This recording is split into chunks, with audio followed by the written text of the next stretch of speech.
Terima kasih ya Roh Kudus. Terima kasih Tuhan Yesus. Terima kasih Tuhan. Kami boleh ada sebagaimana ada ini Tuhan. Semuanya karena anugerah-Mu Tuhan. Inilah kami domba-domba-Mu. Inilah kami anak-anak-Mu di tempat ini Tuhan. Kami memuji Engkau. Kami bermazmur memuliakan nama Tuhan yang Kau ingini di dalam kehidupan kami. Bukan harta kekayaan kami, bukan jabatan kami, bukan Tuhan hal-hal yang lain, tetapi yang Kau ingini adalah hati yang mengucap syukur Tuhan, hati yang menyembah-Mu ya Tuhan. Itulah yang menyenangkan Engkau dan kami Tuhan menyadari bahwa di kehidupan kami sangat kurang dengan penyembahan, sangat kurang Tuhan dengan doa-doa yang ada. Ampuni kami Tuhan, ampuni kami Bapa. Terus bawa kami di dalam kehidupan ini untuk terbang tinggi Tuhan, mengatasi segala ujian cobaan yang ada. Untuk terus Tuhan, semakin hari iman kami semakin radikal di dalam Kristus Tuhan. Karena kami menyadari Tuhan bahwa musuh di dalam kehidupan kami bukan darah dan daging. Musuh dalam kehidupan kami, iman kami adalah sesuatu yang tidak dapat kami lihat dengan mata jasmani kami, tetapi berdampak sangat luar biasa jika kami tidak menyadari akan hal itu Tuhan. Untuk itu saat ini Tuhan, di dalam kebenaran firman-Mu ini kami mau belajar ya Bapa, di mana oknum yang satu yang selalu beroposisi dengan Engkau ini kami ingin mempelajari, kami ingin belajar dari kisah-kisah pengalaman daripada anak-anak-Mu di zaman sebelum kami ada ini, supaya itu tidak terulang dalam kehidupan kami, supaya kami mampu mendeteksi bagaimana dia bergerak, bagaimana dia mempengaruhi kehidupan orang percaya, sehingga di dalam firman ini pada nantinya ketika kami belajar Tuhan, kami akan mendapatkan kekuatan yang baru. Terima kasih Roh Kudus sebagai penolong. Inilah kami yang lemah, daya ingat kami terbatas, pola pikir kami juga terbatas. Dengan banyaknya kesibukan, semakin bertambahnya usia, pola pikir kami secara jasmani Tuhan itu terbatas dan semakin lemah. Dan untuk itulah sebagai penolong Roh Kudus, tolong kami, untuk kami mampu menangkap isi hati-Mu, untuk kami mampu mengingat, mempraktekkan di dalam kehidupan kami. Dan inilah kami siap untuk menjadi, kami siap Tuhan untuk mendengar firman-Mu, termasuk hamba-Mu yang tidak sempurna ini Tuhan, mohon untuk disempurnakan. Dan hamba-Mu yang akan menyampaikan ini Tuhan, mohon otoritas dan kuasa-Mu untuk menyertai setiap kalimat yang terucap dari lidah bibir ini, sehingga sepadan atau sesuai dengan kehendak daripada hati Bapa, dan membawa kepada kami pada akhirnya mengalami kebangkitan iman. Terima kasih Tuhan, terima kasih, ini doa kami. Kami alaskan di dalam nama Tuhan Yesus kami berdoa, haleluya, amin. Shalom Bapak Ibu. Kabarnya luar biasa ya, dahsyat, luar biasa. Terima kasih rekan-rekan untuk pujiannya.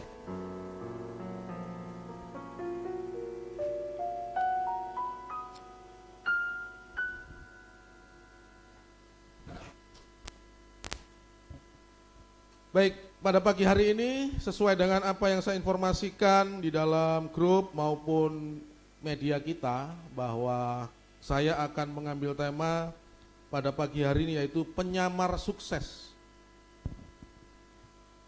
Penyamar sukses itu tema yang saya akan ambil dan akan kita bicarakan, yang akan saya sampaikan beberapa menit ke depan Bapak Ibu. Ya, itu suksesnya ada tanda petik ya, kalau kita mempelajari tanda-tanda bahasa Indonesia, berarti suksesnya itu sukses dalam tanda petik ya. Karena penyamar sukses yang akan kita maksud ini sesuai dengan teks yang akan kita baca adalah oknum yang selalu beroposisi, bertolak belakang dengan Tuhan. Ya. Kita akan membuka Alkitab kita di dalam 2 Korintus 11 ayat 14b. Ya. 2 Korintus 11 ayat 14b, singkat saja. Sebab iblis pun menyamar sebagai malaikat terang. Menyamar sebagai malaikat terang, padahal sebenarnya dia adalah malaikat kegelapan. Ya. Ada suatu pertanyaan di sini Bapak Ibu, kenapa iblis ini menyamar sebagai malaikat terang? Ini kan tentunya kalau firman Allah mengatakan sebab iblis pun menyamar sebagai malaikat terang. Nah, tentunya akan timbul bagi kita bahwa mengapa iblis menyamar sebagai malaikat terang. Pertama yang perlu kita pahami dan perlu kita pelajari adalah siapa itu iblis, kan begitu. Ya. Dan saya tidak akan membahas ini sedetail mungkin, Bapak Ibu sudah pernah mendengarnya. Ya, ini ada dalam Yeskiel. Dalam Yeskiel 28 di situ ayat 12, 15, 17 di situ dikatakan ya bahwa dulunya iblis ini adalah malaikat, kan begitu. Ya. Dulunya sebelum jatuh di dalam dosa kesombongan, iblis ini adalah malaikat yang diciptakan dengan status yang banyak kelebihan. Ya. Jadi dia ini kalau di dalam Yeskiel 28 ayat 12, 15 dan 17, dia ini adalah gambar dari kesempurnaan. Dia ini penuh dengan hikmat dan maha indah. Ya. Dan dia ditempatkan di dekat kerub, artinya dia sangat dekat dengan Allah sebagai kepala daripada tim pemuji. Sebelum jatuh di dalam dosa kesombongan. Ya. Inilah si iblis, ya, inilah si malaikat yang menyamar sebagai malaikat terang. Ya, penting untuk kita ketahui dan kita ingat bahwa Lucifer, ya ini iblis ini ya, kalau dalam bahasa Indonesia nggak ada nama Lucifer, Alkitab. Ya, Anda cari pun nggak akan ketemu, kecuali di bahasa Inggris, King James atau apa itu ada. Ya, dan Lucifer ini pada awalnya adalah malaikat yang melayani Allah. Sampai di sini kita paham. Sampai di sini kita sudah sering mendengar. Artinya, ia sangat mengerti bagaimana seharusnya manusia menyembah Allah. Ya. Dia mengerti bagaimana Allah itu ingin disenangkan, karena pekerjaan dia itu adalah menyenangkan Allah lewat pujian. Kan begitu, ya. Ia sangat mengerti bagaimana seharusnya manusia itu menyembah dan melayani Allah. Dia paham harus seperti apa manusia itu, ya. Dan ia pun sangat mengerti apa kehendak Allah, ya, dalam kehidupan manusia. Apalagi si Lucifer ini seperti yang saya sampaikan tadi, dia dikenal memiliki banyak hikmat.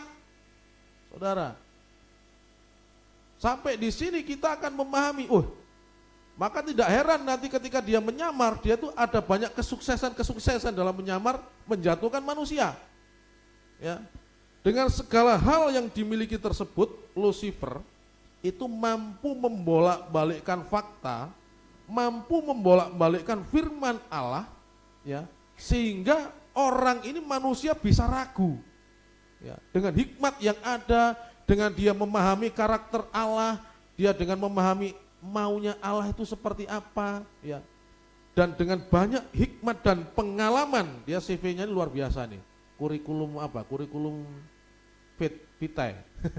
CV-nya iblis nih, kalau misalkan ada pendaftaran di perusahaan ini, orang tercengang nih, pernah menjadi panglima atau komando di dalam pujian penyembahan. Ya, memiliki banyak pengikut, segala hikmat yang ada. Dan ketika jatuh di dalam kesombongan, segala apa yang Tuhan perlengkapi dalam kehidupan itu dia bawa, masih melekat. Dan pada akhirnya Tuhan usir ke dunia. Jadi di sini sekali lagi saya mengingatkan, dosa pertama kali terjadi di mana? Di surga, bukan di Taman Eden ya. Salah nanti kalau Taman Eden. Di surga, ya. Ketika iblis jatuh dalam dosa kesombongan, Bapak Ibu. Ini kenapa iblis menyamar sebagai malaikat terang? Karena itu dia merasa sakit hati dengan Allah. Dia merasa sakit hati juga dengan manusia. Ya sudah diciptakan sedemikian rupa, memiliki posisi, dia ingin menyamai Allah, dia diusir. Dan ketika Allah menciptakan manusia sedemikian rupa, dikasihi, disayangi, wah dia iri hati. Ya, dia iri hati. Nah, salah satu cara untuk menjatuhkan manusia adalah dengan apa? Dengan menyamar. Ya. Dengan apa? Dengan ya menyamar itu kan pura-pura ya. Pura-pura dia bisa menyerupai apa aja Bapak Ibu. Di Alkitab nanti kita akan lihat menyerupai siapa, merasukin siapa, ya, melakukan apa. Nah, ini yang akan kita pelajari. Jadi, kenapa iblis menyamar sebagai malaikat terang? Karena yaitu dia sakit hati. Dia ingin, karena dia sudah ditetapkan untuk nanti masa depannya itu selama-lamanya di neraka, ya dia ingin cari teman. Ada yang mau jadi temannya iblis? Saya yakin kalau saya tanya pasti nggak ada. Tetapi dalam kehidupan banyak yang rela menjadi temannya iblis. Tanpa kita sadari. Kenapa? Karena kita tidak tahu, tidak menyadari bahwa kita sudah terbujuk rayuan dia dengan dia menyamar itu. Itu loh. Halus saudara, halus. Jadi dalam kehidupan, dalam menjalankan misinya, iblis ini punya banyak strategi saudara. Strateginya itu banyak. Ingat di dalam Lukas 2 ketika Tuhan Yesus dicobain di padang gurun. Lukas 2 atau 3 itu. Ketika dia cobain Kristus itu tidak berhasil, dia undur untuk sementara waktu mencari kesempatan yang baik. Coba. Nah kita ketika kita gagal, kadang-kadang kita sudah loyo. Wis nggak mau nyoba lagi sudah. Jangan kalah dengan iblis. Dalam hal yang mencoba ya, untuk berjuang ya, untuk berjuang dia nggak tahu diri, sudah tahu Kristus anak Allah tetap dicobain, coba nih, nggak tahu diri dia. Ya mungkin dalam pikir, siapa tahu Kristus kalah dengan saya, mungkin di dalam hatinya ya. Manusia tidak menyadari bahwa strategi iblislah yang sedang diikuti, padahal itu pada akhirnya itu menjauhkan dengan Allah. Ya. Untuk itu salah satunya tadi malam saya senang dengan khotbah Bunda Siska di ucapan syukur. Saya ingat itu pernah disampaikan di sini. Dan ketika disampaikan di sana saya ingat lagi. Ingat saya kenapa? Waktu melekat dan mendekat itu saja. Waktu di sini dulu minta saudara Ruben. Ya, yang di sana kemarin malam Rio. Sama-sama besar orangnya. Ya, melekat dan mendekat itu memang beda. Kalau mendekat itu berdekatan itu lama-lama dengan strategi iblis kita nanti tiba-tiba ada tembok nggak nyadar. Tapi kalau melekat sudah nggak ada lagi jarak. Ya, Kristus atau Allah bergerak kemanapun kita akan ikut dan terseret karena kita melekat, saudara. Itu salah satu yang saya tadi malam juga diberkati dengan hal itu. Nah, ada beberapa catatan di dalam Alkitab bagaimana iblis itu menyamar untuk menjadi manusia. Tentunya ada beberapa hal yang mau saya sampaikan. Nah, ini saudara pernah lihat film ini? Argo? Masa? Pernah ya, ada yang pernah ya. Jadi saudara, ini film ini diangkat dari kisah nyata tentang penyamaran sukses agen CIA. Kalau di Indonesia agen BIN gitulah, Badan Intelijen Indonesia, BIN, BIN, Badan Intelijen Negara, ya BIN. Kalau ini CIA apa itu? Central Intelligence Agency. Ini saya baca, saya salah. Nanti didengar Joe Biden nanti saya diprotes nanti. Ya, jadi Tony Mendes ini memang adalah orang ya agen dari CIA. Dia profesinya itu sebenarnya dia itu orang seni. Setelah dia lulus dari seni, dia itu coba-coba melamar di lamaran yang dibuka secara anonim. Jadi menerima orang untuk bekerja, tapi sumbernya nggak ada, karena ini yang rekrut negara.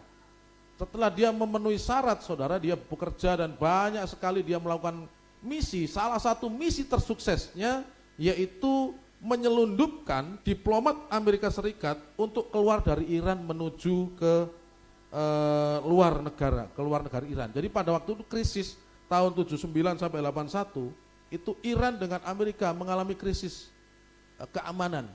Jadi diplomat ini disandra di sana, saudara, nggak boleh keluar. Nah, Tony Mendes ini ya itu diperintahkan oleh negara untuk membebaskan 8 diplomat ini, saudara. Dia datang dengan apa? Menyamar sebagai produser film. Ya, dia menyamar sebagai produser film dan bekerja sama dengan kedutaan Kanada. Pada akhirnya orang diplomat ini direkrut seolah-olah untuk menjadi bagian dari film itu. Singkat cerita, pada akhirnya 8 diplomat ini bebas, bisa naik pesawat dan keluar daripada negara Iran. Dan ini kisah ini diangkat menjadi film Argo, saudara. Nah, dari kisah-kisah ini kita bisa melihat ciri-ciri penyamar. Sebelum kita masuk lebih dalam, yang di sana tuh, ciri-ciri penyamar tuh yang pertama itu ya, tidak akan menggunakan nama asli atau identitas asli, saudara. Dia paspornya itu banyak. Ya. Dan kalau ada orang yang mendekati saudara, mau memikat hati, yang terutama yang masih bujang-bujang, bilang saya anggota BIN, nah itu dipastikan bohong sudah, ya. Karena di pusat ada dulu, ya, bahwa dikatakan mendekati jemaat yang ada di pusat dan dikatakan bahwa saya anggota BIN ketika ditanya, yang sedang bertugas di Papua. Dengan dia mengatakan saya anggota BIN, itu sebenarnya kita sudah ragu 90%, saudara. Karena BIN itu dididik untuk tidak menyampaikan identitasnya, sekalipun itu kepada istri, saudara. Ya. Karena anggota BIN itu menyeludup di mana-mana, di pemerintahan ada, kepala-kepala perusahaan itu ada, ya bisa-bisa di Mimandala juga ada BIN.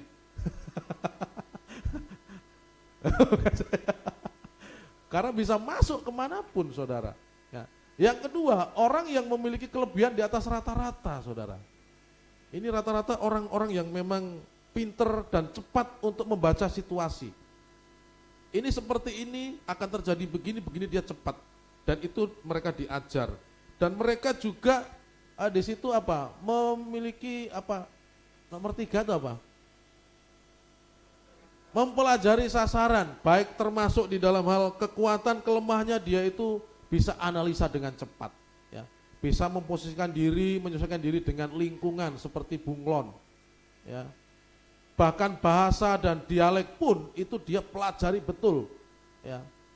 Dan juga sumber daya yang tak terbatas. Negara akan mensupport habis-habisan kalau visinya itu memang untuk keamanan negara, ya. Ini ciri-ciri penyamar, tentunya masih banyak lagi. Nah, seperti halnya yang saya sampaikan tadi, saudara, ada beberapa catatan di dalam Alkitab bagaimana iblis menyamar untuk mengelabui manusia. Yang pertama, yaitu peristiwa di Taman Eden, ya, di mana iblis menyamar sebagai ular, ya, atau tepat iblis masuk dalam ular, ya. Dan di sana dikatakan bahwa Kejadian 3 ayat 1. Adapun ular ialah yang paling cerdik dari segala binatang di darat yang dijadikan oleh Tuhan Allah. Ular itu berkata kepada perempuan itu, tentulah Allah berfirman, semua pohon dalam taman ini jangan kamu makan buahnya, bukan? Ingat, ada yang hitam itu.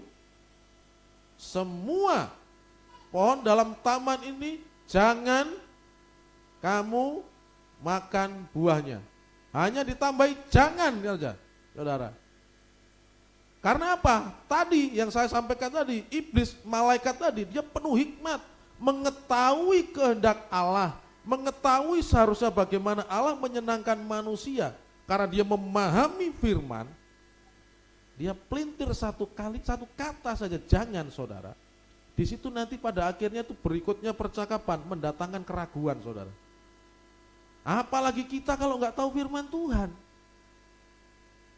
Taunya hanya dari katanya pendeta, terus katanya di YouTube, dan kita tidak belajar langsung kepada Tuhan, saudara. Kita akan terombang-ambing, salah satunya berbicara perpuluhan aja sudah. Nggak ada sampai sekarang itu menjadi satu di YouTube itu, ada yang mendukung, ada yang enggak, ada yang... Saudara harus belajar sendiri di Alkitab, nanti Tuhan kasih wahyu itu. Ya, Tuhan akan kasih hikmat, saudara. Ada banyak lagi tentang hukum-hukum yang lain yang masih mengambang perlu diperdebatkan. Si ini nanti bilang ini, si ini bilang ini. Alkitab bilang apa? Begitu loh. Ya, itu yang kita kembali ke sana. Jadi Dari peristiwa ini ada dua hal yang mau saya sampaikan dari iblis menyamar ini. Yang pertama yaitu iblis juga ingin berbicara dengan manusia. Kita perhatikan saudara tadi itu, Kejadian 3 ayat 1 tadi. Yang berinisiatif berbicara kepada manusia siapa? Iblis, saudara. Bukan ketika Hawa dan Adam jalan-jalan terus ular, sedang ngapain kok di sini? Maksudnya. Yang berinisiatif berbicara di sini adalah iblis. Dia berinisiatif, saudara. Dan sampai sekarang iblis itu berinisiatif untuk berbicara dengan manusia. Nah, kalau kita tidak memiliki inisiatif berbicara dengan Allah, saudara, udah barang tentu kita jadi makanan sudah. Ya, kita jadi sasaran, saudara. Milikilah inisiatif itu berbicara, berkomunikasi dengan Allah. Secapek apapun bacalah firman Tuhan, saudara. Ini terus kami ingatkan ini. Ya, secapek apapun, karena apa?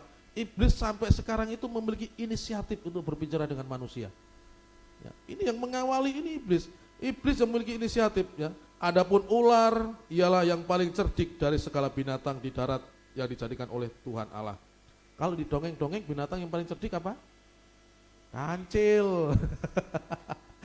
Tapi di Alkitab dikatakan binatang yang paling cerdik dari segala diciptakan adalah ular, saudara. Ya. Nah, dunia mengatakan itu nggak masalah, tetapi Alkitab kan seperti ini. Sama halnya ayam sama telur duluan mana? Kalau orang-orang sains, orang teknologi bingung itu. Ya, kalau kita simpel-simpel aja. Wah, Alkitab tidak menciptakan telur, kan begitu awalnya. Allah menciptakan atau membuat hewan. Hewan termasuk ayam. Telur termasuk hewan bukan? Bukan. Bagian dari anaknya hewan mungkin ya.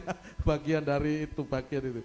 Jadi kalau ada seperti itu kita kembali ke Alkitab, hal-hal yang simpel, saudara. Ya. Semua pohon ini mana tadi ular itu berkata kepada perempuan ini dia berinisiatif, saudara. Dia berinisiatif berbicara kepada manusia. Yang kedua adalah metode iblis itu menabur bibit keraguan di dalam hati manusia terhadap Allah. Allah sudah jelas berfirman melalui Adam bahwa semuanya ini boleh kamu makan kecuali pohon pengetahuan dan kehidupan. Tetapi iblis bilang semuanya yang ada di sini jangan kamu makan, coba. Ya. Jadi menyebarkan bibit keraguan di sini. Saya berpikir dan saya rasa bahwa Adam dan Hawa itu juga tahu sebenarnya rencana Allah itu baik. Seperti halnya yang kita rasakan. Siapa yang percaya di sini bahwa rencana Allah itu baik? Coba. Rencana Allah baik toh?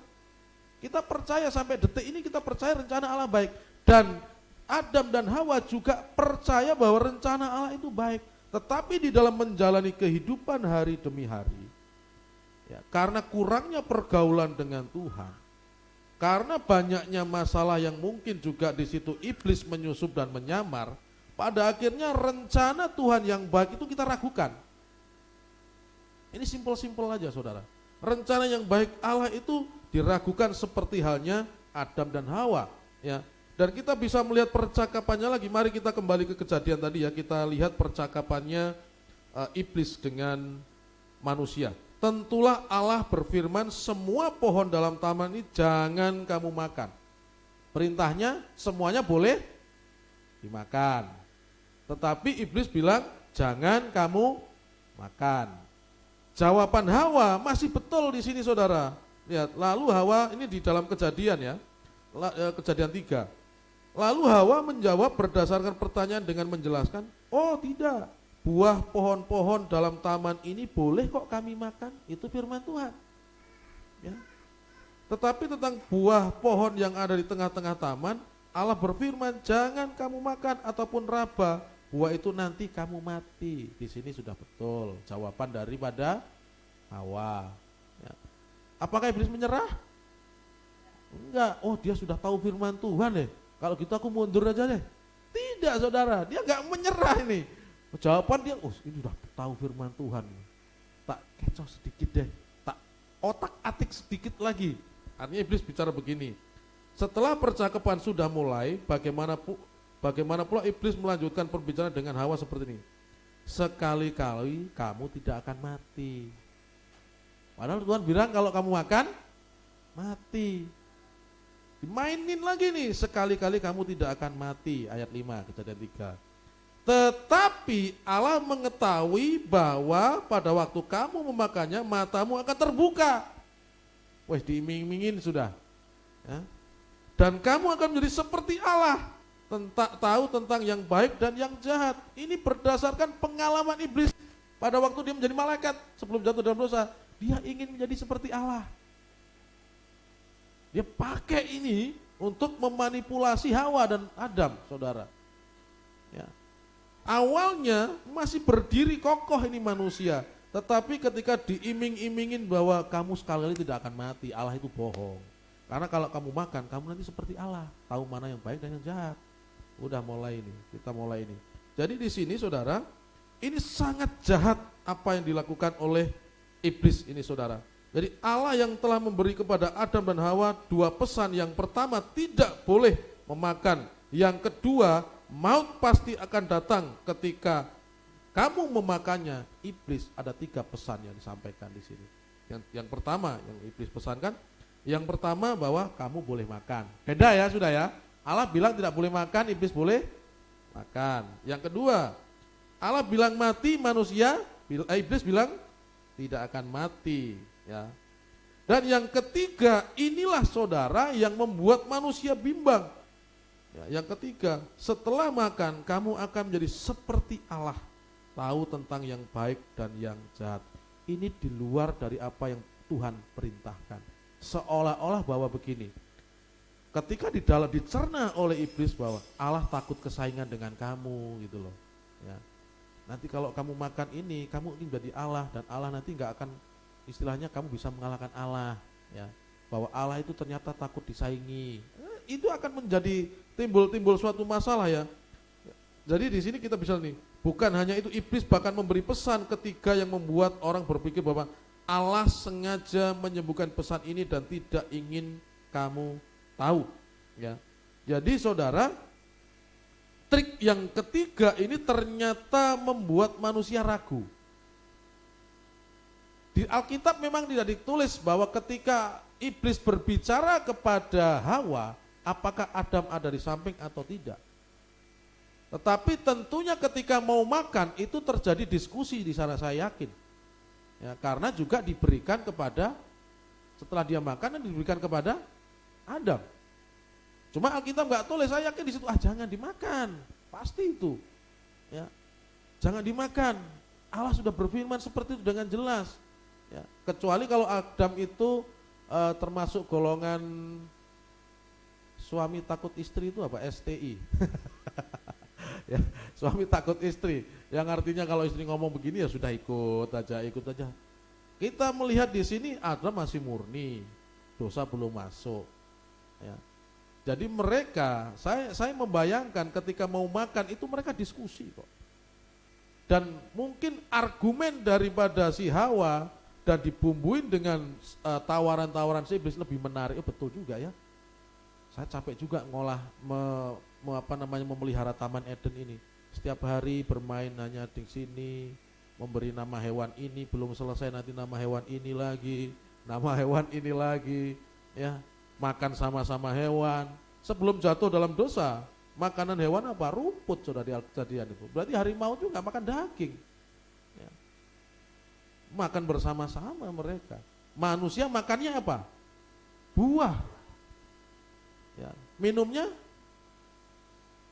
air putih. Bukan Coca-Cola dan Fanta. Makanya hari ini banyak orang sakit pinggang karena yang diminum lain-lain. Ya. Jadi di sini saudara, saya yakin mereka berdiskusi dan memutuskan, oke deh. Ini bayangan saya. Alkitab nggak menjelaskan sedetail itu. Tetapi kalau Adam juga ikut makan, berarti Adam sudah kalah argumen dengan istrinya dan kalah argumen dengan iblis. Terjadilah dosa pertama. Apa yang dilakukan di sini? Ini kesuksesan yang pertama, tanda petik, yang dilakukan oleh iblis yang menyamar, saudara. Ya. Orang yang awalnya tahu firman Tuhan dikecoh sedikit, tidak. Ya. Kamu kalau makan tidak mati, kamu ingin seperti Allah, kamu tahu begini. Ragu, saudara.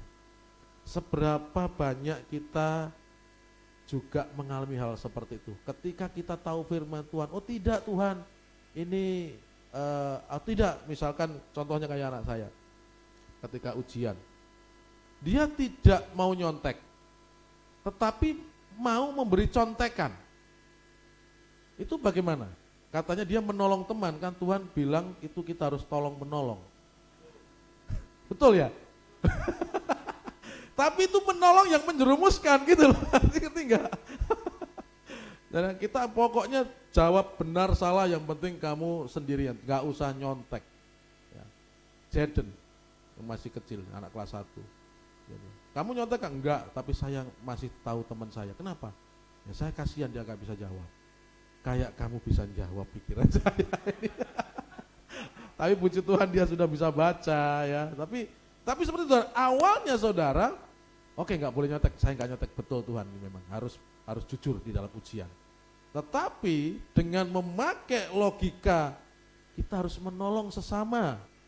Ya, akhirnya orang yang ini ditawarin, kamu tahu jawabannya ini enggak? Ini loh jawabannya. Itu kan menjerumuskan saudara.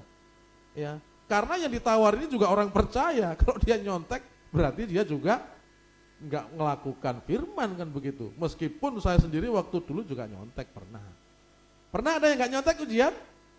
Enggak ada ya. Sekolah Alkitab pun nyontek, KPN ya. Calon-calon hamba Tuhan saudara. Saya ingat betul waktu ujian apa itu ya, dosen itu nulis begini Bapak, ini pernah saya ceritakan. Boleh nyontek asalkan Tuhan tidak tahu. Nah dia tinggal keluar saudara. Ujian pokoknya ditinggal pokoknya. Itu perang batin ini antara pikiran dengan antara hati. Kalau saya nyontek berarti Tuhan nggak tahu, kan begitu? Ya, kalau saya nggak nyontek ini ujiannya susah, kita perlu nilai, kan begitu? Itu dilema justru daripada ujian yang ditunggu, itu mendingan ditulis seperti itu saudara. Wes itu perang batin antara iman sudah, dan iman dan ketaatan saja. Ya, nah, puji Tuhan karena ada tulisan itu, ya saya waktu itu menang nggak nyontek saudara. Ya, waktu itu, ya. Pelajaran lain lagi saudara. Ini pengalaman-pengalaman ya di dalam waktu kita sekolah waktu itu. Nah ini yang pertama saudara. Yang pertama, bagaimana iblis menyamar sebagai ular. Yang kedua, iblis itu licik saudara. Ya, iblis itu licik dan dia memutarbalikkan fakta yang ada terjadi. Saya teringat akan cerita, ini kisah nyata di Cina, ya gambarnya orang Cina seperti itulah. Ini nggak mungkin orang Papua itu kayaknya, gambar-gambar begitu. Ya, ini namanya cacau, bukan caca ya, cacau. Kalau di Jawa mungkin caca, ya ini karena orang Cina cacau. Tapi ini bukan aslinya karena saya juga mencari-cari di internet saja. Musiknya pas ini kayaknya ini. Ya. Cacau dan macau. Jadi cacau ini juga seorang panglima dan macau ini juga seorang panglima. Dia ini, macau ini pasukannya kuat, macau ini selalu menang di dalam peperangan melawan cacau saudara. Sebenarnya dia ini nggak banyak tahu strategi macau ini. Dia itu sembarangan, tetapi kelebihannya bahwa dia itu tangkas. Tetapi dia punya penasihat namanya pamannya ini, dia ahli strategi dan dia cerdik. Beberapa kali perang, cacau ini selalu kalah. Lalu dia putar otak karena dia ini orang licik saudara. Lalu dia putar otak dan menentukan strategi begini, ternyata kekalahan saya ini bukan karena panglima macau, tetapi pamannya. Lalu dia membuat surat, ditujukan kepada pamannya. Cacau ini membuat surat nih ditujukan ke pamannya. Dan surat yang ada tulisan tangan itu saudara, sengaja beberapa bukan dicoret. Dicoret, beberapa dan sebagian lagi tidak. Nah, sampailah surat itu dibaca oleh pamannya. Ketika dibaca pamannya, macau ini tahu, cacau kirim surat ke kamu ya, apa isinya? Isinya ini kok baca sendiri sudah. Ya, pamannya ini jujur saudara, jujur dia. Ini baca. Ketika dia baca, dia melihat coretan-coretan yang hitam yang gak jelas. Lalu timbullah curiga kepada pamannya. Paman, Kenapa surat dari Cacau beberapa kamu coret hitam-hitam? Tentu pamannya karena jujur, pamannya bilang apa? Tidak, suratnya asli seperti ini. Memang coretan-coretan begini dari Cacau. Tetapi semakin hari semakin dia ragu. Paman sudah mulai berkhianat ini. Sudah menjalin persokongkolan dengan Cacau karena suratnya beberapa hal yang ditujukan saya dicoret-coret. Saya nggak bisa baca dan ketika saya tanya, paman saya bilang nggak tahu karena aslinya begini. Akhirnya kedua orang ini saudara pecah. Dan ketika pecah karena Macau ini bukan ahli strategi saudara, perangnya kalah. Licik enggak Cacau? Tapi dalam dunia militer ya sah-sah saja. Tetapi kita melihat dari segi apa yang kita pelajari dari kejadian tadi, itulah seperti itu iblis liciknya saudara. Memutar balikkan fakta, mencari kelemahan-kelemahan di antara kekuatan yang ada, dan ketika mengetemukan kelemahan, di situ dia masuk dan seperti yang kita lihat di sini, pada akhirnya manusia jatuh dalam dosa. Saudara harus bisa mendeteksi kelemahan saudara di mana. Kelemahan-kelemahan saudara deteksilah dan di situ ketika ketemu merapatlah dengan Tuhan. Berikutnya yang kedua, penyamaran daripada iblis, yaitu iblis menyamar dalam diri Yudas. Iblis menyamar dalam diri Yudas. Lukas 22 ayat 3 dikatakan, maka masuklah iblis ke dalam Yudas yang bernama Iskariot, seorang dari ke-12 murid itu. Alkitab dengan jelas mengatakan maka masuklah iblis ke dalam Yudas. Pertanyaan bagi saya yang mau saya sampaikan ke saudara, apakah orang Kristen bisa dirasuki setan? Bisa ya? Bisa, tapi dengan catatan, begitu jawabannya.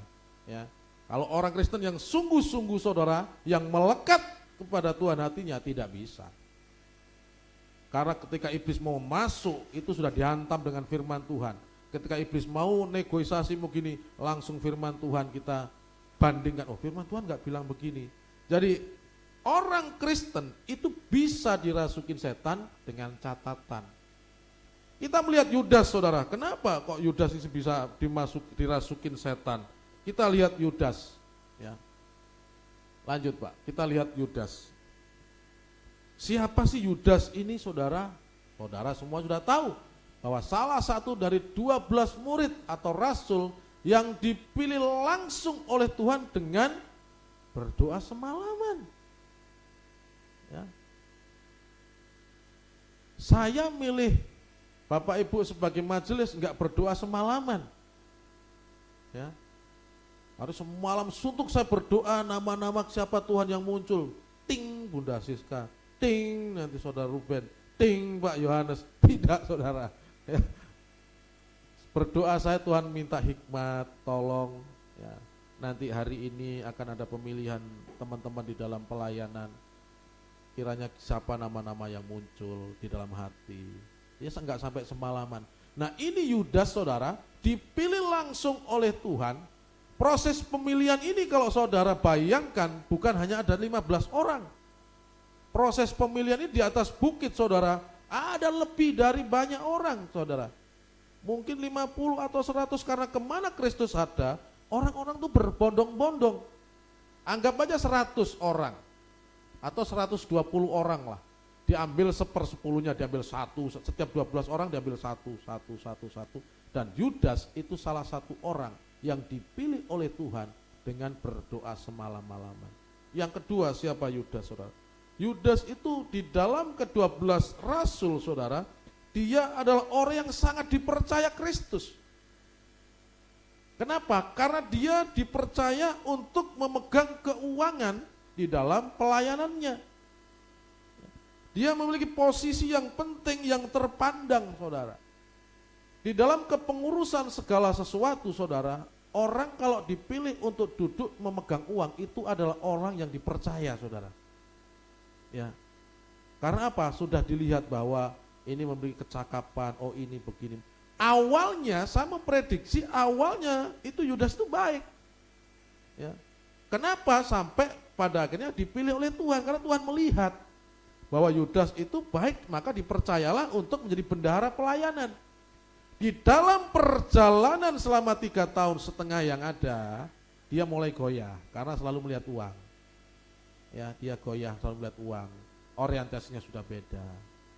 Nah, ditambah lagi dengan dia belum memahami betul visi daripada Kristus untuk mati di atas kayu salib.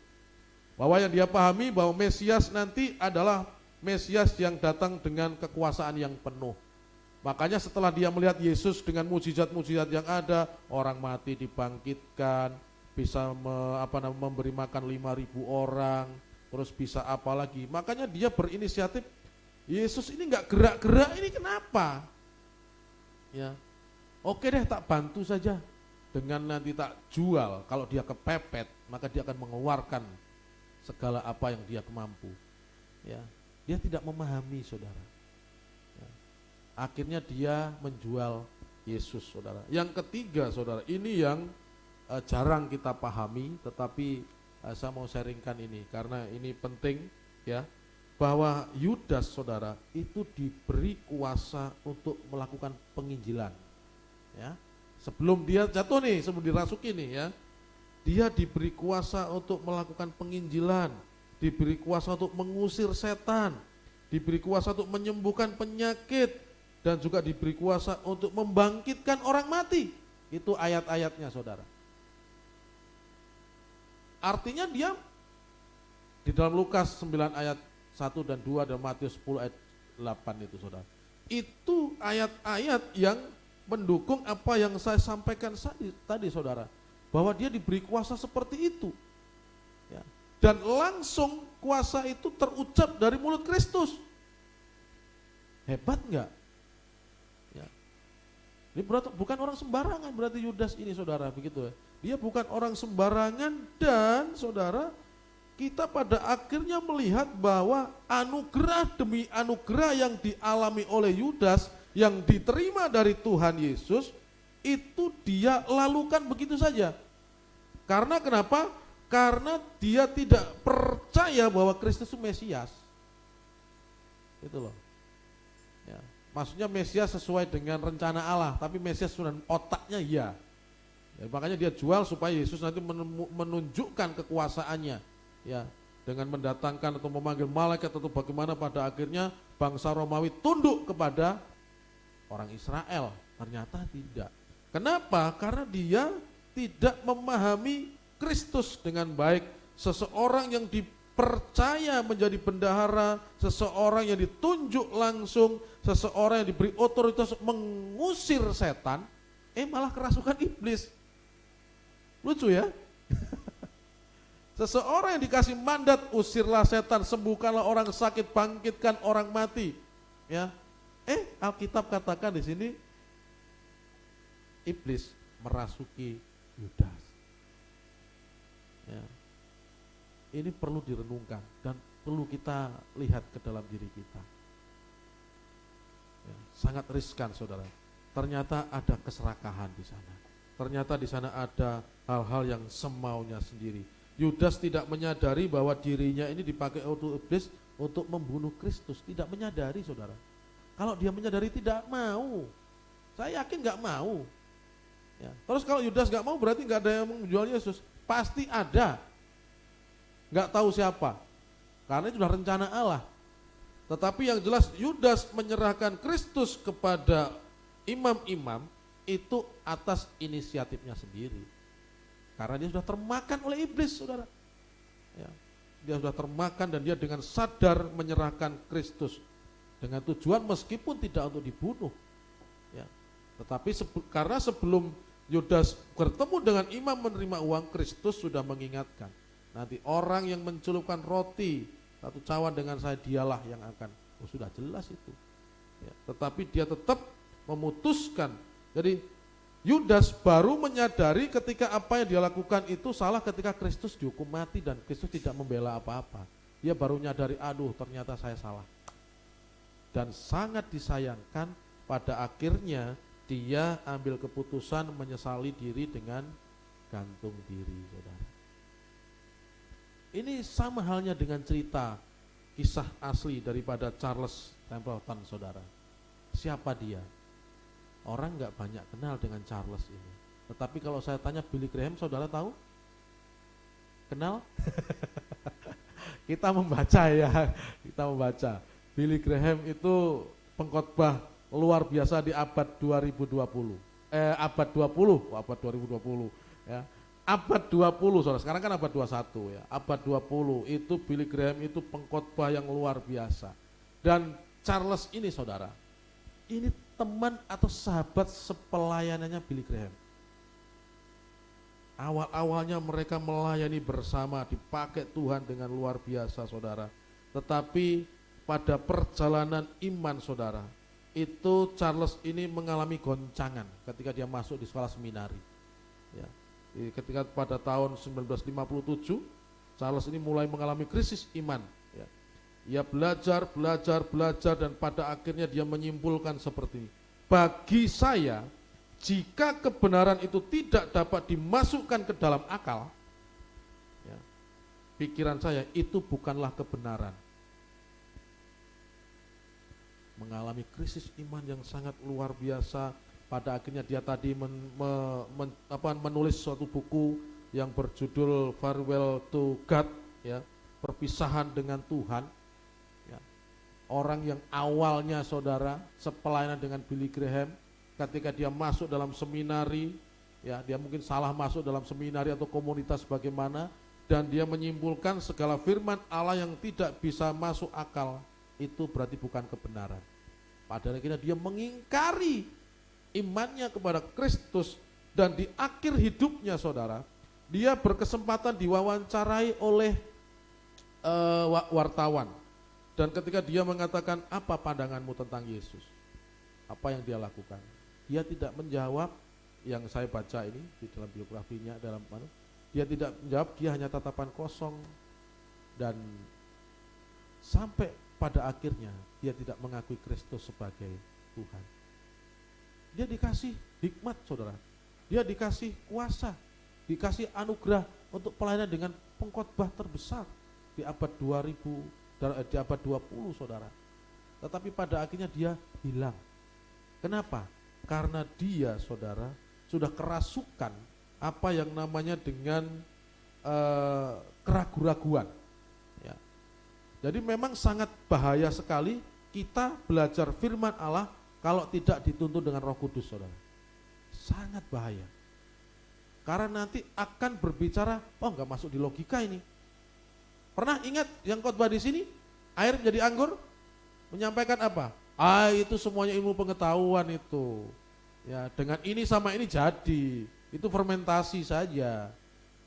Ya, terserah orang ngomong begitu. Tetapi Alkitab kadang fermentasi itu membutuhkan waktu. Betul? Tetapi itu terjadi yang satu malam. Air dituang, dibawa langsung jadi anggur. Fermentasinya di mana begitu cepat, saudara. Kalau tape di fermentasi lama-lama memang bisa airnya itu diminum dan kita bisa mabuk. Itu bisa lama. Tetapi ini air biasa dituang, dibawa, dicicip langsung berubah. Nah, prosesnya di mana? Itu ya. Tapi kalau orang yang memakai logika itu bisa dijelaskan dengan ilmu pengetahuan. Saudara, ada beberapa hal firman Tuhan yang memang bisa dijelaskan dengan pengetahuan, tetapi ada yang tidak. Kristus berjalan di atas air, itu mengingkari hukum fisika, saudara, hukum gravitasi. Ya, itu susah itu. Tetapi orang akan berdoa dia berjalan di atas kaca, mungkin pesulap-pesulap sekarang kan begitu, seolah-olah di atas air, tetapi padahal itu kaca. Kapan menyiapkan kacanya Tuhan Yesus? Gitu. Siapa yang menyiapkan kaca di danau? Kan begitu. Akan ada penyangkalan-penyangkalan. Seperti halnya Charles ini, saudara. Dia pada akhirnya meninggalkan Allah karena dia berkata bahwa segala sesuatu di Alkitab yang tidak bisa masuk di akal itu bukan kebenaran. Dan pada akhirnya dia mengambil kesimpulan Kristus bukan Allah. Seperti halnya Yudas. 3,5 tahun bersama dengan Kristus. Mukjizat dia lihat. Ya, tetapi pada akhirnya dia meninggalkan dan gantung diri, saudara. Kita kalau tidak berhati-hati dengan penyamaran iblis, kita ini sasaran empuk, saudara. Kalau kita tidak berhati-hati, saudara, sedikit demi sedikit kita bisa menyangkal. Ya. Itu yang kedua. Yang ketiga, saudara. Yang ketiga adalah iblis menyamar dalam perbuatan ajaib, ya, cara instan mungkin seperti itu. Lihat foto itu saudara, ini adalah foto yang memang asli yang terjadi di Afrika kan, atau di mana, bahwa itu pernah lihat cerita ini ya di YouTube ada ya, bahwa pendeta ini itu mengaku membangkitkan orang mati itu saudara. Mungkin kira-kira ceritanya seperti itu ya. Ternyata setelah diselidiki saudara, pendeta ini dituntut oleh asosiasi penjual asosiasi jasa pemakaman. Ya mungkin di sini dituntut oleh asosiasi penjual peti mati, ya, mungkin begitu. Ya, kenapa? Karena dia intinya bahwa dia membeli ini di toko ini, di ini dan dia memang mati dan dia doakan dan dia bangkit. Ternyata ini sebenarnya enggak orang mati, mereka sudah kong kali kong. Ya, pura-pura mati taruh di peti gitu loh. Terus didoakan bangkit, kayak di YouTube ada memang, dan dia dituntut pada akhirnya saudara. Ini pendeta. Ya. Dan iblis menyamar itu dalam perbuatan-perbuatan yang ajaib. Ya. Hari-hari ini kita lihat ada yang viral di Indonesia apa saudara? Woi, gini. Ya, viral ya. Pertanyaannya, kenapa sih negara kok nggak minta doa sama pendeta, nggak minta doa sama kiai, nggak minta doa sama tokoh-tokoh agama, kok minta doa sama pawang? Instan saudara. Ya. Karena iblis mampu melakukan perbuatan-perbuatan secara instan yang ajaib, tujuannya untuk menipu. Tetapi masalah itu sesat atau tidak ranah kita untuk komentar, karena kita tidak memahami iman dia. Kalau kita pahami sesuai dengan iman kita, ya dia nggak benar. Tetapi dia kan memiliki iman yang lain gitu loh ya. Artinya kita bisa melihat di sana saudara. Jadi saudara, apa sih tujuan saudara ke gereja ini? Saya mau tanya nih, tujuan saudara ke gereja apa? Supaya cepat sembuh dari sakit, supaya bisnis usahanya cepat maju. Ingat ya, tadi ada cepat ya. Supaya saudara cepat sembuh dari sakit, supaya bisnis saudara cepat maju, supaya cepat. Kalau saudara sudah pinginnya itu cepat, itu sudah satu langkah saudara sudah terperangkap di dalam tipu muslihat iblis. Hari-hari ini zaman instan saudara. Ya. Kalau kita pesan makan yang agak lama sedikit, kita sudah ngedumel. Saya tidak akan kesini lagi. Lama. Ya, cari di tempat yang lain saudara. Jadi saudara, jadi hari-hari ini di akhir-akhir zaman ini saudara, di dalam 2 Tesalonika 2 ayat 9, saya bacakan. Kedatangan si pendurhaka itu adalah pekerjaan iblis dan akan disertai dengan rupa-rupa perbuatan ajaib, tanda-tanda dan mukjizat-mukjizat palsu. Apakah di gereja pernah ada mukjizat-mukjizat palsu, tanda-tanda ajaib yang dilakukan? Pernah saudara. Karena ada pendeta yang mempelajari hipnotis. Ketika orang tumbang. Ya. Tapi tidak semua. Memang ada yang beberapa yang memang dianugerahkan seperti itu saudara. Tetapi rata-rata gereja yang seperti ini itu rame. Ya. Dan beranggapan bahwa Tuhan hanya bekerja mujizat hanya melalui perjamuan kudus. Ada. Ya, medianya melalui anggur dan roti sampai dibawa pulang dikasih orang yang sakit. Apakah salah saudara seperti itu? Tergantung kepada pembelajaran iman kita saudara. Ya.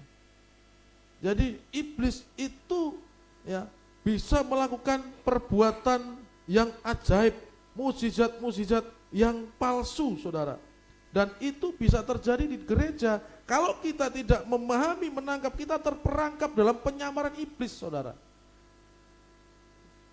Misalkan begini, kita datang ke gereja karena ingin mendapatkan kesembuhan dari sakit, enggak salah. Tetapi saudara, tidak semua pendeta itu dianugerahi yang namanya anugerah kesembuhan untuk melakukan mukjizat. Enggak semua pendeta saudara. Ada pendeta yang dianugerahi, dipercaya dengan hikmat, Dia ngomongnya itu enak, mengajar. Ada pendeta yang dikasih anugerah itu mengajar. Kalau mengajar tuh orang mudah mengerti, cepat. Tetapi ada pendeta juga, hamba Tuhan, yang diberi anugerah kesembuhan. Doa orang pasti sembuh, doa orang pasti. Itu juga ada. Karena, karunia. Karena karunia itu pemberian, saudara. Jadi karena kita tidak paham bahwa karunia gembala di sana apa, kita datang mencari kesembuhan, tidak sembuh kita pindah ke gereja lain. Pada akhirnya kita nggak jelas statusnya ini di mana kita ini. Ketika kita sakit, kita baru pikir ini yang ngunjungin beberapa pendeta banyak ketemu di situ. Anda bisa bayangkan canggungnya pendeta ketika ketemu dalam satu rumah berkunjung ke jemaat yang sama, saudara. Kami pernah alami waktu masih di Sentani. Jadi kita berkunjung begini, tiba-tiba berikutnya pendeta dari si A datang juga 3 pendeta sudah datang. Ngobrol di ruang tamu, kita ini canggung, ya apa bagaimana, susah, saudara. Ada etika penggembalaan, meskipun jemaat itu semuanya milik Tuhan, tetapi etika penggembalaan itu ada, kita diajar untuk itu. Ya. Dan kita sebagai umat, saudara, kita harus memahami bahwa iblis di akhir zaman ini menyamar untuk dapat melakukan perbuatan-perbuatan atau tanda-tanda ajaib. Kalau datang ke gereja mencari Allah, saudara, jangan terfokus hanya mencari mukjizat, saudara. Tetapi fokuslah belajar untuk kebenaran firman Allah. Karena dari sanalah saudara akan menangkap, saudara. Dari sana saudara akan mengerti, saudara. Kenapa sih bangsa Israel itu harus muter-muter sampai 40 tahun? Saudara, padahal saya membaca itu jaraknya sekitar 800 km kalau Google Map ya. Jadi kalau orang jalan itu yang saya baca itu sekitar 25 hari saja. Tetapi Tuhan izinkan 40 tahun. Ternyata Tuhan ingin mengajar bahwa supaya mereka merendahkan hati. Tuhan ingin menguji apakah hatimu itu berpaut kepada saya. Nah, iblis beda. Cara iblis kerja adalah cepat gitu loh. Instan. Nah, pada akhirnya orang yang kebanyakan instan itu pada akhirnya dia akan sombong, saudara. Karena dia tidak mengalami proses. Enggak mengalami proses. Dan dia akan mudah lupa diri, saudara. Akan mudah lupa diri dan pada akhirnya, saudara, dia akan meninggalkan Tuhan, saudara. Nah, ada banyak hal di dalam kehidupan akhir zaman ini, orang yang meninggalkan Tuhan hanya karena ingin cepat dan ingin sukses. Sudah usia belum dapat jodoh karena, nah ini lihat, Roger Danuarta itu kurang ganteng apa? Kurang sukses apa? Ya, kurang terkenal apa? Tetapi dia tahun 2000 berapa? 18 atau berapa tadi itu?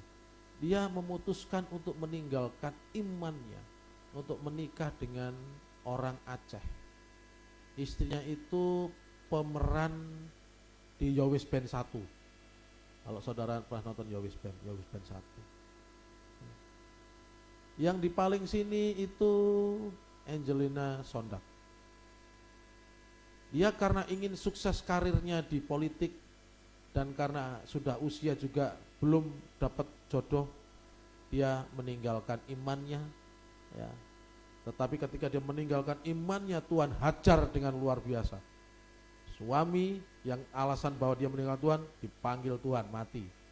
Karirnya di politik dia tersandung dengan korupsi. Memang kemarin baru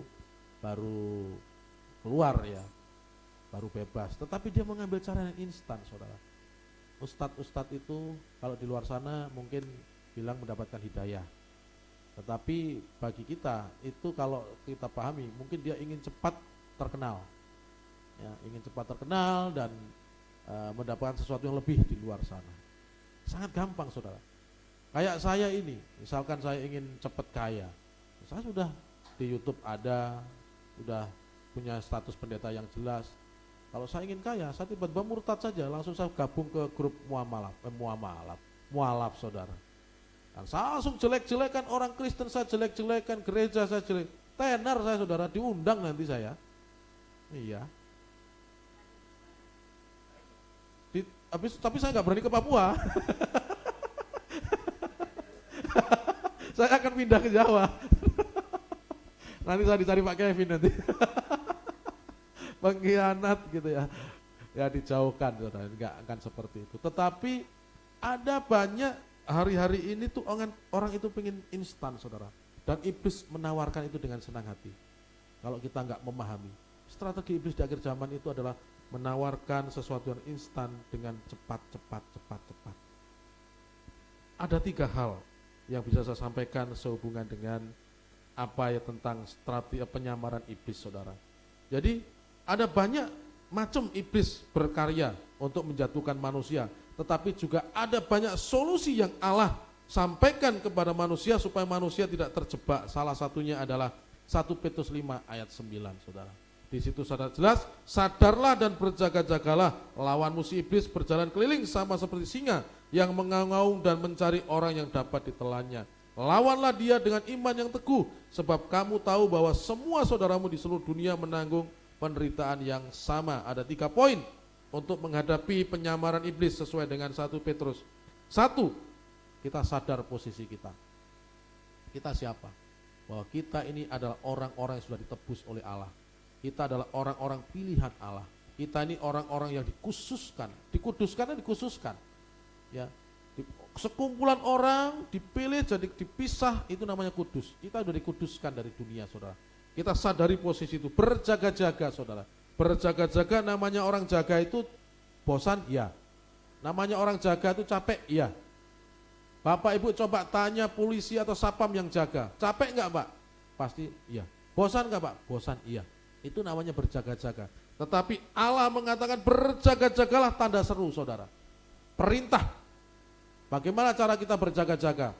Memiliki jam-jam doa, merenungkan firman, ikut persekutuan, jangan meninggalkan persekutuan yang ada, saudara. Itu salah satu berjaga-jaga.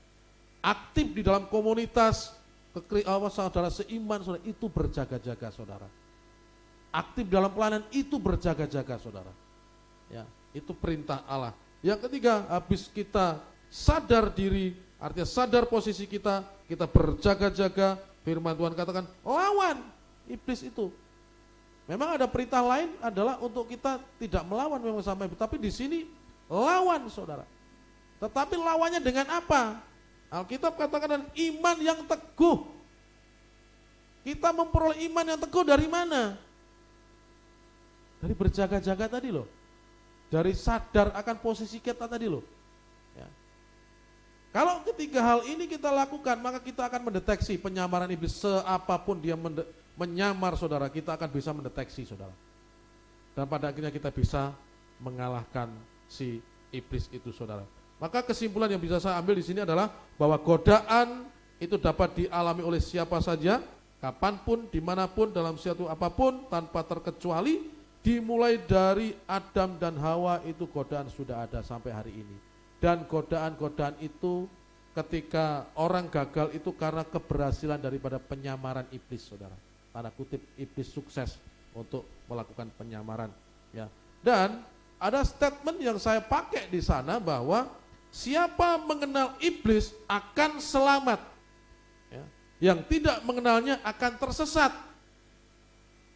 Kalau kita mengenal visinya iblis di dalam Yohanes 8 ayat 44, maka kita akan mengenal iblis dan kita akan selamat, saudara. Bukan selamat karena kita mengikuti iblis, tidak. Tetapi karena kita mengerti strategi iblis, karena kita mengerti visi iblis, ya, adalah untuk membunuh, membinasakan, maka kita akan menolak iblis. Maka dipastikan ketika kita mengenal iblis dengan visi-visinya, kita menolak dia, kita dipastikan selamat, saudara. Kalau kita nggak ngerti visi iblis, saudara, kita akan tersesat pelan-pelan dengan penyamaran yang ada. Yang ketiga, mari terus waspadai penyamaran iblis di dalam kehidupan kita sehari-hari. Apapun yang terjadi dalam kehidupan kita, iblis sangat memungkinkan ada di sana untuk membelokkan iman kita. Terutama dengan pergumulan-pergumulan yang ada, terutama dengan apa yang hari-hari ini kita bisa alami, saudara, iblis bisa memakai itu, memanipulasi untuk melemahkan iman kita. Terakhir kesaksian saya pribadi, saudara. 5 bulan kami sudah biasanya orang karir bekerja, kami tidak bekerja. Kami berusaha untuk memulai hal-hal yang dalam hal pekerjaan. Pernah dipanggil, gagal. Pernah sampai sini, nggak jadi. Mau buat usaha, Tuhan tutup. Akhirnya kita berpikir sama istri, merenung, Tuhan apa maunya ini? Perang saudara, di dalam pikiran ini, maunya apa? Mau pelayanan, oke, pelayanan. Ya. Mau full time, oke. Tuhan, saya punya pergumulan, ini, bagaimana? Tawar-menawar boleh nggak dengan Tuhan? Boleh, karena kemarin juga ada firman minggu kedua itu Gideon. Ya, Gideon tuh minta tanda berapa kali itu. Ya. Abraham tawar-menawar juga, saudara. Allah kita demokrasi, saudara. Ya. Allah sudah membuka tawaran untuk kita, nanti kita malah tawar-menawar dengan iblis. Kan salah, saudara. Ya. Jadi dalam kehidupan ini saudara, iblis itu bisa menyamar sebagai apapun untuk melemahkan kita. Dalam persoalan dia bisa masuk di sana. Di dalam berkat dia masuk di sana. Di dalam ibadah seperti ini dia bisa masuk, saudara. Kenali iblis dengan visi-visinya dan dipastikan ketika saudara tahu diri, saudara akan menang atasnya. Demikian firman Tuhan yang bisa saya sampaikan kepada kita semuanya. Mari kita tundukkan kepala. Kita berdoa.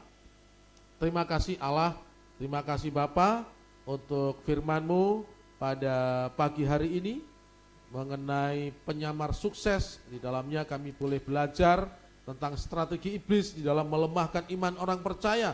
Dimulai dari penyamarannya menjadi ular untuk menjatuhkan manusia pertama, dan juga penyamarannya untuk merasuki Yudas, salah satu dari ke-12 rasul yang juga berhasil untuk dikelabui oleh iblis. Dan juga bagaimana di akhir zaman ini iblis menyamar dengan mukjizat-mukjizat, iblis menyamar dengan perbuatan-perbuatan yang palsu yang tentunya akan menggiring untuk orang beriman menjauhi Engkau. Kami di tempat ini Tuhan, biarlah senantiasa melekat kepadamu. Kami di tempat ini biarlah Tuhan senantiasa bersandar kepadamu. Kami percaya bahwa kehidupan kami sudah ditebus, sudah dimurnikan, dikuduskan oleh Allah. Dan berikan kekuatan kepada kami Tuhan, untuk kami senantiasa berjaga-jaga.